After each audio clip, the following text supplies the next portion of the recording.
Welcome to Keiser Voices, the story of success, brought to you by Keiser University Graduate School, here where the academic world meets personal triumph. Join us today as we dive into the captivating tales of success.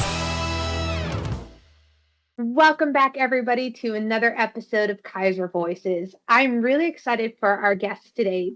Typically, we bring you faculty, outside community partners, but today we have our Student Government Association officers, 3 of 4 of them, here to talk to us a little bit about what Black history means to them. Joining us is Shanteya Scott, our SGA president, Oshane Lewis, our vice president, and the treasurer, Martine Pierre-Paul.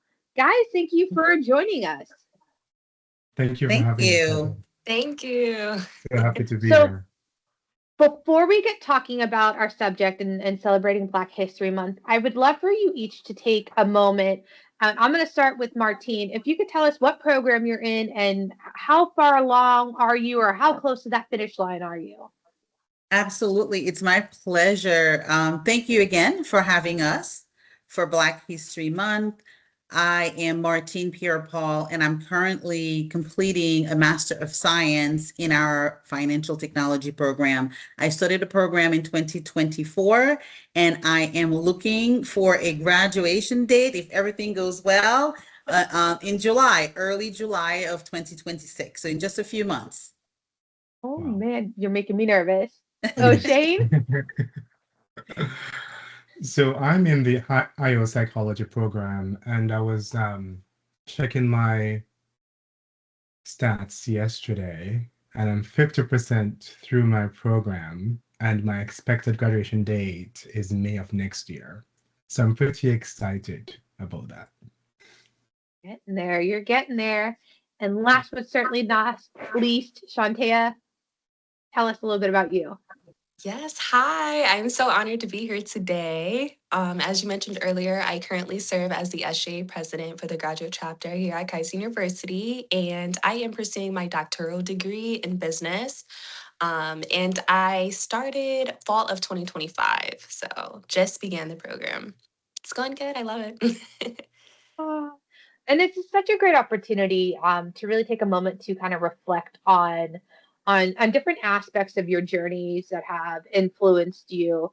Can you each, and we're going to start with Oshane, share a moment in your journey where you realized your work or studies had a bigger purpose?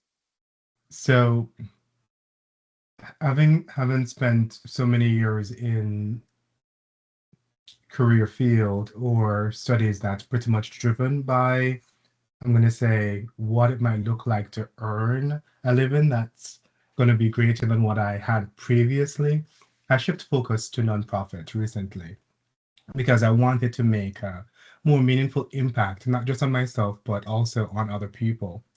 And I took some time to really dig deep to find out what that might look like so that I can have a bigger purpose than what I had at the moment.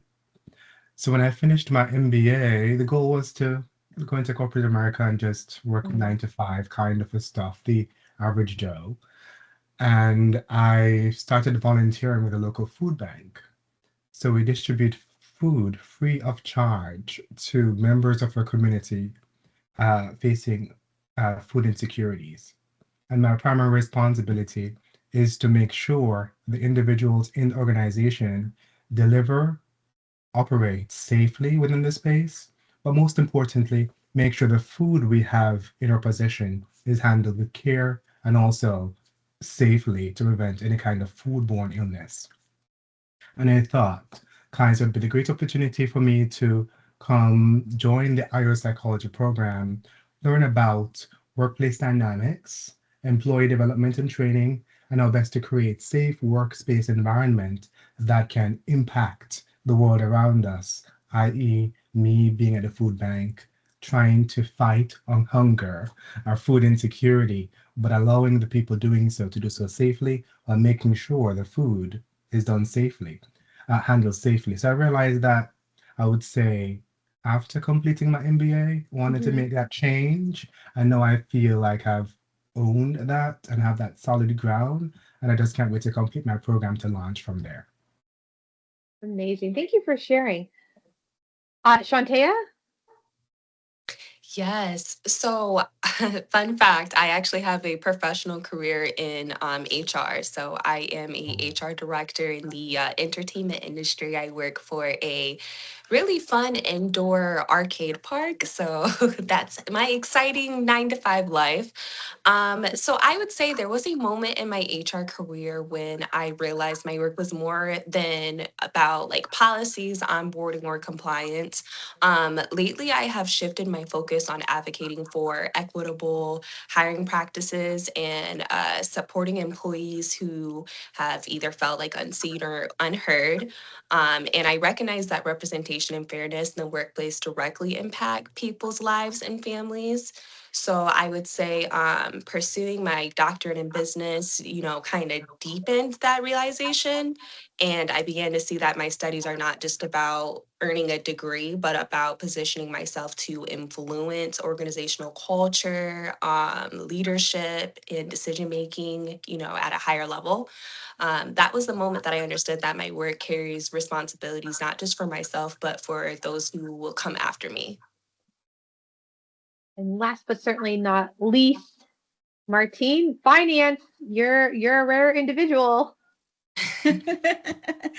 Well, I'll tell you, for me, it was during the pandemic. It was during the pandemic because up until that point, I had lived my life very calmly. I think Oshane alluded to that, like the average person in financial services, in banking.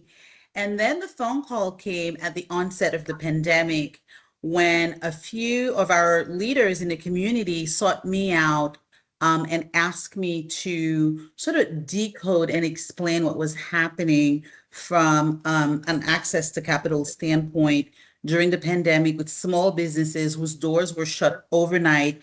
And for many of these micro enterprises in the community, their business was just not a paycheck for their family. It was for the community and it was their entire livelihood. So they reached out to me asking me if I would be willing to join the community and sort of explain what was happening, what resources were available, because for a lot of the micro enterprises, or for a lot of families, they really didn't have a relationship at the banks where they had their deposits. It was, they didn't have access to the financial system during the pandemic.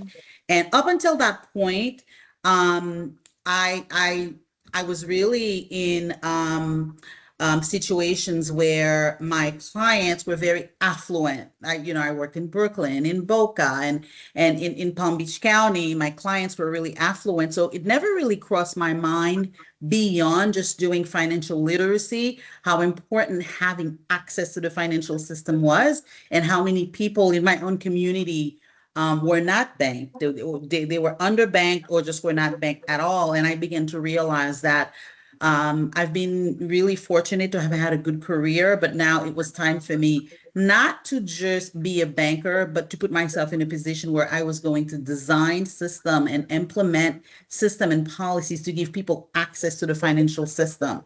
So that prompted me to begin to think about coming back to school over 2 decades later to learn technology, because technology in finances is how we can start to integrate banking and lending, because now we have access to alternative data that typically the banks didn't use. So the pandemic really brought me back to my own communities, and I started to host a lot of panels. And one particular radio station in South Florida, because I speak several languages, one particular radio station asked me to just get on 5 minutes in the morning to do a financial commentary, to explain to people what was happening and what resources were available. And I am still on that radio show 5 years later. And I love it. I volunteer. I do it every morning as a way to educate people. But my degree at Keiser is what's going to really help me really, I want to say, make a bigger impact as far as opening that financial system for more people. And I appreciate all three of you sharing this information. And I understand our subject is Black History Month. But before we talk about the past, I kind of want to just take a moment to reflect on the present. The present. I don't think people truly understand just the impact and the background that our students bring to the table. And hopefully they're starting to get an idea just with what you guys are sharing. You're all extremely successful. You have families.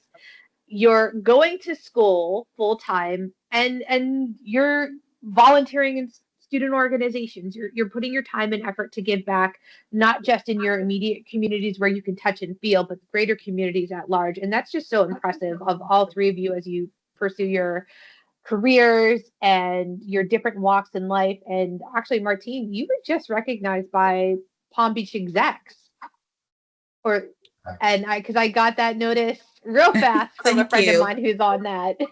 Thank you. And so congratulations on that. And feel free to answer, whoever wants to answer this next question for you guys, but how has your background or your culture influenced those choices you've made, whether it be with your career or even your education? Sure, I will take that one first. So I would say as a Black woman, I was raised with the understanding that the excellence is not optional, it is expected.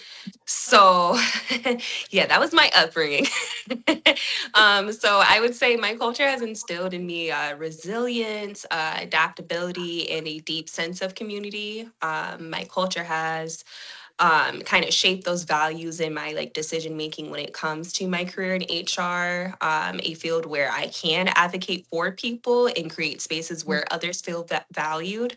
It also influenced my decision to pursue a doctorate, and that's why I feel that representation, matters. I want other young, Black girls to see that leadership in business and executive spaces is attainable. My background has, pushed me to pursue education, not just as a personal achievement, but as a pathway to impact. So. That's amazing. Thank you. When I reflect on my story, and I was having this conversation recently with a peer of mine, and I was saying, as we reflect on accomplishment, and as Shanteya said, it's all about representation. Sometimes we carry the weight of so many people. Those who might be watching us as an example of what to attain or what to strive for. Mm-hmm. And coming from a family where my parents did not finish secondary school, and 4 siblings, and I'm the only one with a college degree, attaining a doctorate degree, that's the weight of other generation looking for an example to follow. And you have to carry that with grace, but also realizing that you cannot necessarily forget those who are depending on other spaces to create room for them to excel and grow, right? Within the food bank or my place of work, you find that many of the individuals who offer or attract or depend on the services are within the minority groups, right? So you find that they want to know that you are able to resonate with them because of their background, because of their upbringing, because of the lack of resources. I grew up in Jamaica where resources can be scarce, especially for those who are facing hunger. So when I wake up each day, I can honestly say that because of my background, because of my culture, I feel empowered and I feel fulfilled with purpose to really live a life that I can allow others to really pull from example that dreams and goals are attainable, but also realizing that for those who are living, they can live a life knowing that they have others who are creating space for them to thrive and to endure and to push through. That resonates very well with me, Oshane, because my background is a little bit similar to Oshane's, where I was born and raised in the Caribbean. I was specifically in Haiti. So my background, as I was growing up, I understood that there were economic differences, but I didn't know what racial identity and issues related to that. I didn't know these things. I never experienced them until my family moved to the US. And so almost as an adult, I'm learning these differences and these nuances and see that they're very real. So for me today, as I make decisions and as I go about my day to day, it's not just about me, my children, my family. It's about those people that perhaps English is not their first language and they don't understand. So, for example, when I get up in the morning and I watch the news and I'm watching the stock market and I'm understanding policies that are being changed right now. And yes, you know, my family and my friends are fine, but I think of it as, okay, how am I going to break that down for the people that are on the radio show or people that I'm interacting with that have no clue about, okay, what does it mean that the interest rate's the same? How does that impact my pocket? What does it mean that the tariffs are there's a change? How is that going to impact my family? So for me, I'm excited about the history. I'm very excited about Black History Month. I bring a lot of energy around that because I am still learning about what happened in the past. And I have to explain it to my children. It's a fun fact. My children, as they were growing up, they're a little bit older now, they often would come home and tell me something about Black history that I didn't know. And so then I was like, wait a minute, let me just go research this. So I'm super excited about the history. And then I share it with others that don't have children at home that can tell them about part of the history. Yeah. Mm-hmm. Nice. You know, and I'm glad you mentioned that about like learning alongside with your kids about what Black History Month is. And I'd really love for you guys to share kind of like a reflection on Black history. And what does that mean to you? Like to you, how do you define Black History Month? What does that mean? For me, I look at it, first of all, you know, I'm incredibly grateful. And I look at it as I've literally walked into a situation that was prepared for me, laid out for me. I've moved into the United States, and it's a red carpet for me, right? I don't have to use a different restroom, or my children can go to any school. We can do so many things.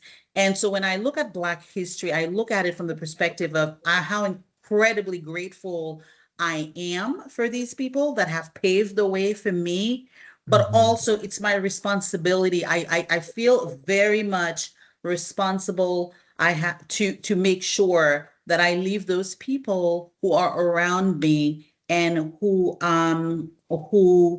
I share the space with when we come, if I can say that, when we talk about Black History Month, to make their lives better, to play a part in that legacy.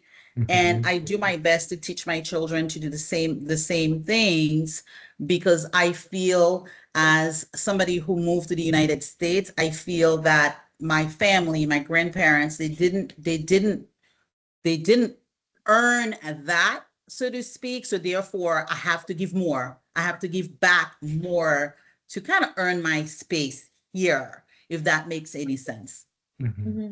Yes. Yeah. Nice. Yeah.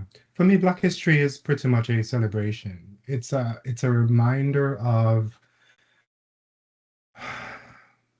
what a group of people can accomplish regardless of what is before them. It's empowering when you actually are able to look back but know that there's so much more ahead, right? It's sad when you hear the stories of what history has done. The thing is, for me, and I know Martin touched on this earlier, it was a unlearn moment, because growing up in Jamaica, you're not necessarily aware of Black history from an African American perspective. But when I came to America, you find that in order to be a part of conversation, and how to navigate and operate and be in spaces where you're not misidentified or feel like you're living someone else's identity or history, you have to own that, because you'll always be seen through those lenses, regardless of how you feel. or how you operate.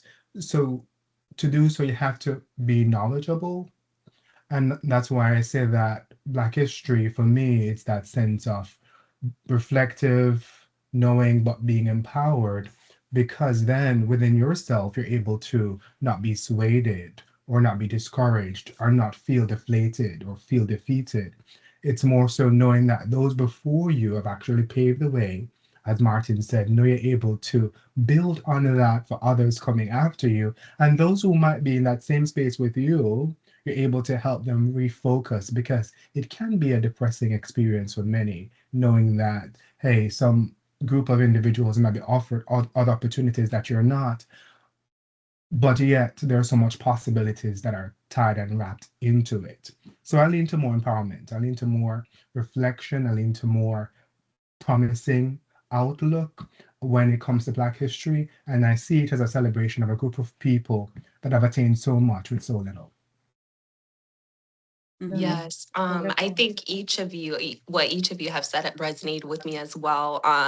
Definitely, Oshane, when you mentioned, celebration, I am super I feel so encouraged, like at my job by my company to celebrate Black History Month with staff and to try to improve employee morale when it comes to Black History Month. So much so that I've implemented like an HR newsletter where I've highlighted like historical Black figures, from the past, and even, some historical Black figures that kind of tie into the entertainment industry.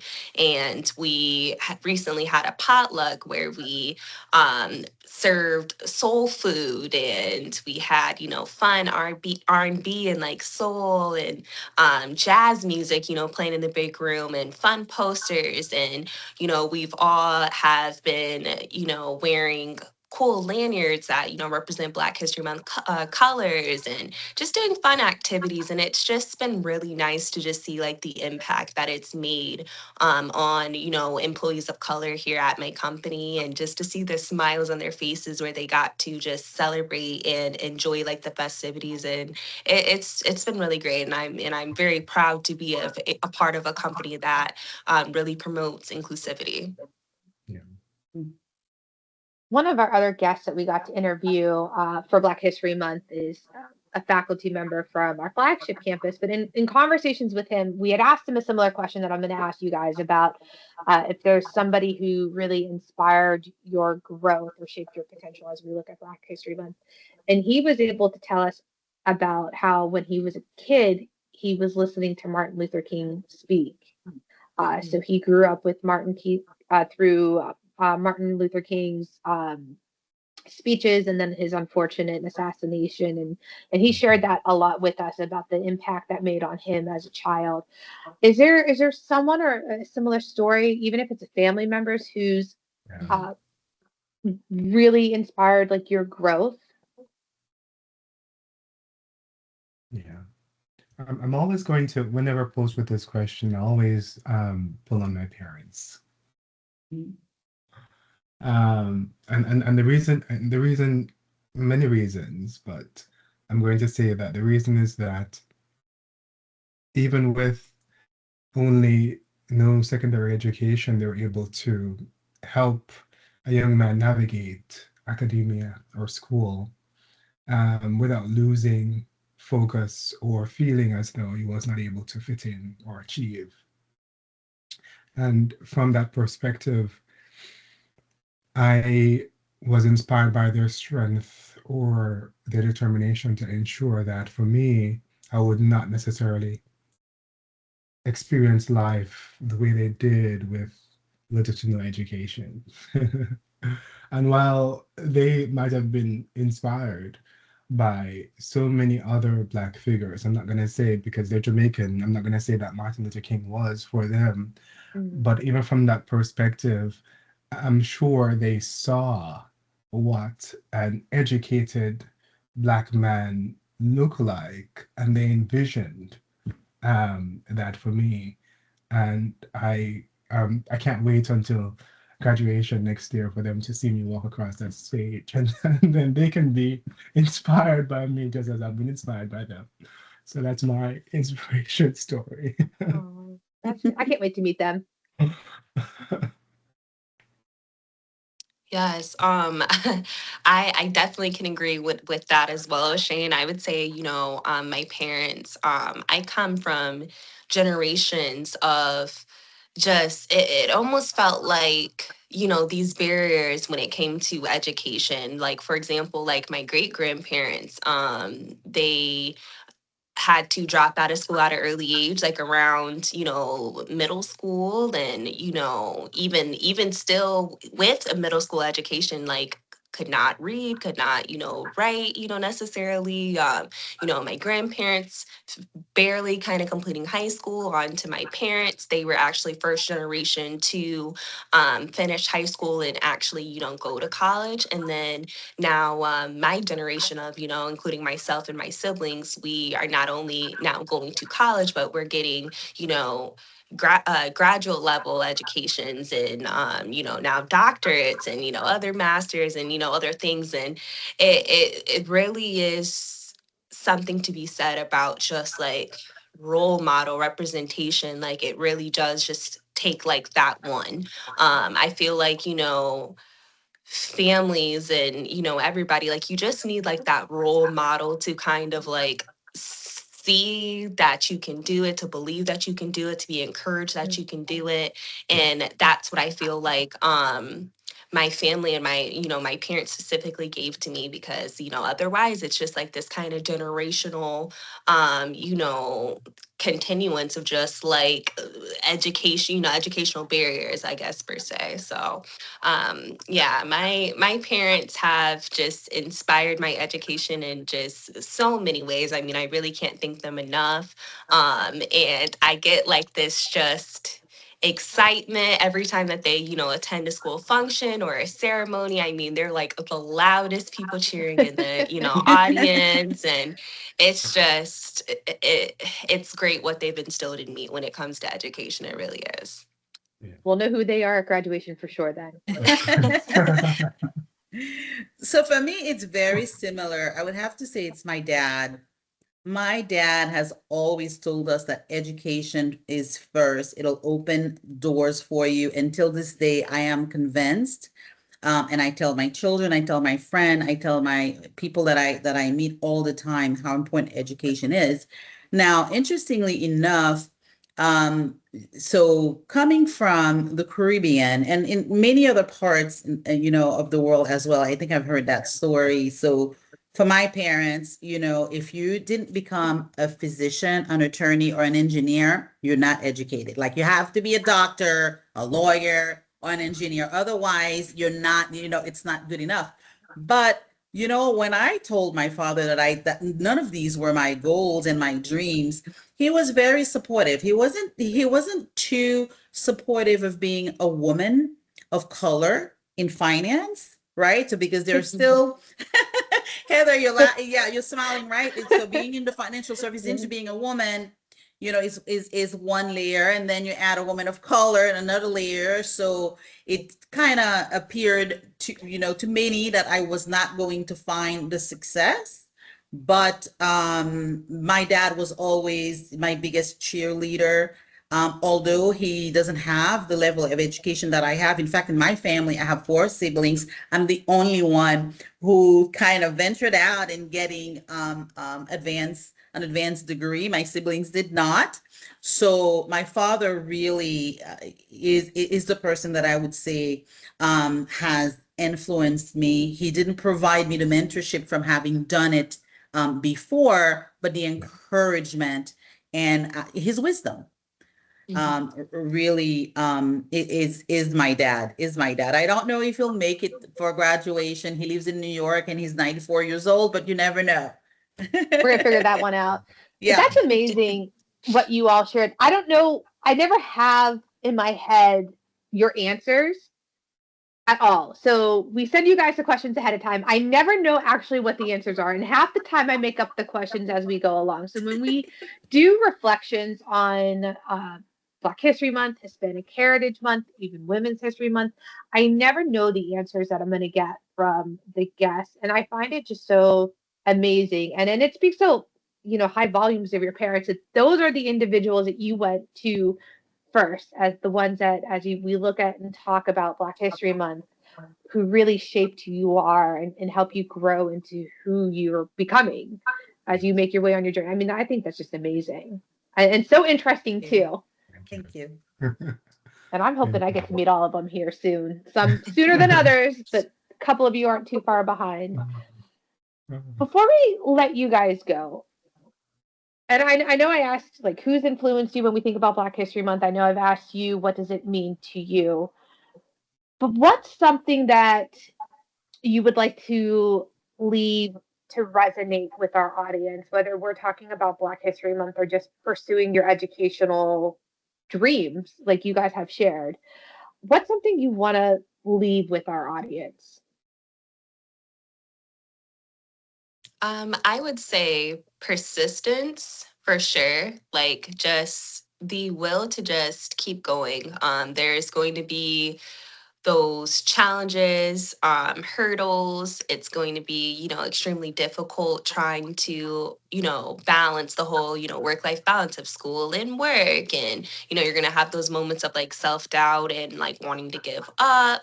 I think we are still, like fighting and breaking those barriers when it comes to corporate America with trying to just seek and encourage, more representation of, people of color when it comes to like those higher, salary paying jobs and executive, titles and things like that. And, it can, become discouraging, not only as, a person of color, but also, being a woman and, being younger and, or older and like things like that. And, there's just like, there's all these things. So I definitely just want to just encourage not only younger, Black girls or, other people of color to just continue to just keep working hard, continue to just not give up and to just believe in yourself for sure. Thank you. I agree. I agree, Shanteya, with that. And lately, I've been reflecting a lot about something that we hear about. People talk about, the room or a sit at the table. To me, I say, does the table really exist, right? Does it really exist? To me, if you come from a place of competence first, right? Competence and confidence. You belong in any room. Yeah. You belong in any room, and there's going to be rooms where you're the only one in those rooms. There are going to be tables that you're the only ones there. But if you come from a place of competence and confidence, you belong in any room. So I'm trying to really sort of get that verbiage out of a lot of young people's mind, because they come in thinking that I don't belong here. Yes, you belong in every room. And that was my mantra for 25 years in the financial services industry, where I never felt like I did not belong. I never did. I walked in prepared. And that's one of the things that brought me to Keiser University, right? Because I got to the point where I had to elevate my game in terms of my education if I really want to make that impact, moving from working in the banking system. And I think, Oshane, you alluded to that earlier about, more than a 9-to-5 job, moving from just working in the financial service industry versus trying to make changes and impact and give people access to the financial system. There's so much I could say to just leave the viewers with, but I'm going to try to merge both Shanteya and Martin's together, their responses, and they're great responses. But I feel that oftentimes, as we reflect on Black History Month, as we reflect on Black culture, as we reflect on Black people, so many times there's just always limited or little of us in the room, or sometimes it's just us that looks like us in the room. And there are so many other individuals that we can't necessarily draw on for reference because they don't understand the culture or the background that really propelled us to this point. So I would say it's not just about creating or taking up space. It's not just about taking up space. It's about creating your own space, Mm-hmm. creating your own table, Mm-hmm. create your own room. And when you do that, invite others to come to the table or come to the room with you. When you hear build it and they'll come or make it and they'll come, it's not only about e-commerce or any kind of brick and mortar. It's also about culture and Black excellence. And it's also about creating community where people can thrive and know that it doesn't end here, but it's the beginning. So I say create your own space, create your own table, create your own room, and watch everything just fall into place. Mm-hmm. I love that. I love this.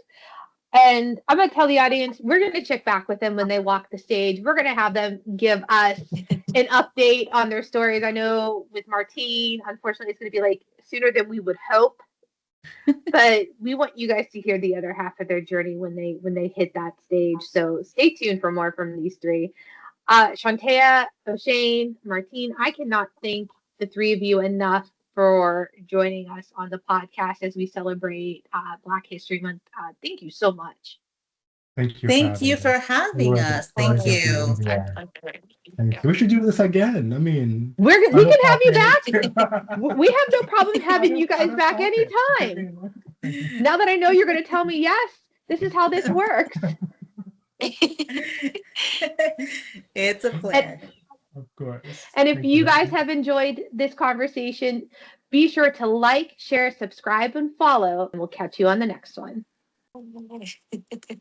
Thank you for journeying with us today on Keiser Voices, the story of success. As we close this chapter, remember every story has its next page.